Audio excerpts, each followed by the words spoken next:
ఢిల్లీలో Congress election committee meeting జరుగుతోంది. లోక్సభ అభ్యర్థుల సెకండ్ లిస్టుపై చర్చిస్తున్నారు నేతలు. తెలంగాణ నుంచి ముఖ్యమంత్రి Revanth Reddy, deputy CM Bhatti Vikramarka CC meeting లో పాల్గొన్నారు. తెలంగాణలో ఇప్పటికే 4 లోక్సభ స్థానాలకు అభ్యర్థులను ప్రకటించింది కాంగ్రెస్. మిగతా 13 నియోజకవర్గాలకు అభ్యర్థుల ఖరారుపై చర్చిస్తున్నారు.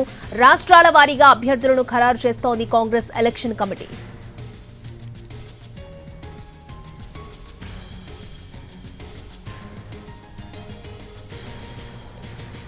ఢిల్లీలో కాంగ్రెస్ ఎలక్షన్ కమిటీ మీటింగ్ జరుగుతోంది. లోక్సభ అభ్యర్థుల రెండో జాబితాపై చర్చిస్తున్నారు నేతలు. రైట్, ఇదే అంశానికి సంబంధించి మరిన్ని అప్డేట్స్ ఢిల్లీ నుంచి మా ప్రతినిధి ప్రసాద్ మనకి లైవ్ లో అందించడానికి సిద్ధంగా ఉన్నారు. Prasad, Congress party central election committee Congress party అధ్యక్షుడు మల్లికార్జున ఖర్గే నేతృత్వంలో సెంట్రల్ ఎలక్షన్ కమిటీ సమావేశమైంది.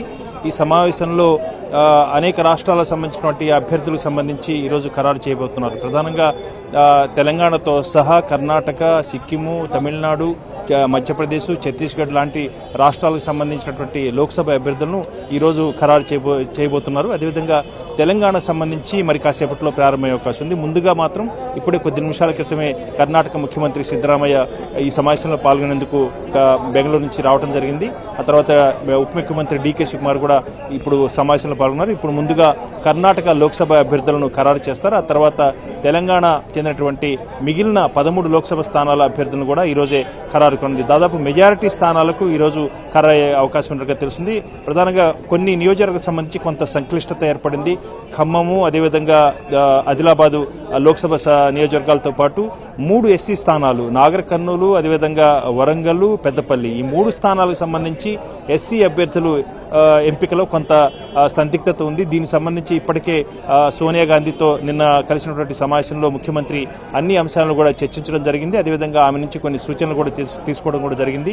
ఈ సంక్లిష్టత నుంచి అభ్యర్థులను ఏకాభిప్రాయంతో ఖరారు చేసేందుకు గాను, మార్గం సుగమం చేసేందుకు గాను రేవంత్ రెడ్డి ప్రయత్నం చేస్తున్నారు. అదేవిధంగా సిఈసిలో సభ్యులుగా ఉన్నటువంటి ఇరిగేషన్ శాఖ మంత్రి, తెలంగాణ ఇరిగేషన్ శాఖ మంత్రి ఉత్తమ్ కుమార్ రెడ్డి కూడా మధ్యాహ్నం ఢిల్లీ చేరుకున్నారు. ముందుగా ఈ సిఈసి సమావేశంలో ఉత్తమ్ కుమార్ రెడ్డి పాల్గొంటారు. అదేవిధంగా ప్రతి రాష్ట్రానికి చెందిన లోక్ అభ్యర్థుల ఖరారు సంబంధించి ఉత్తమ్ కుమార్ రెడ్డి సిఈసి సమావేశంలో పాల్గొంటారు. ఇక ఏ రాష్ట్రాలకు సంబంధించి ఆ రాష్ట్రాలకు సంబంధించి ముఖ్యమంత్రి, అదేవిధంగా పిసిసి అధ్యక్షులు, డిప్యూటీ ముఖ్యమంత్రి అయితే డిప్యూటీ ముఖ్యమంత్రి వీళ్ళంతా కూడా పాల్గొని ఆ రాష్ట్రాల లోక్సభ అభ్యర్థులను ఖరారు చేయబోతున్నారు.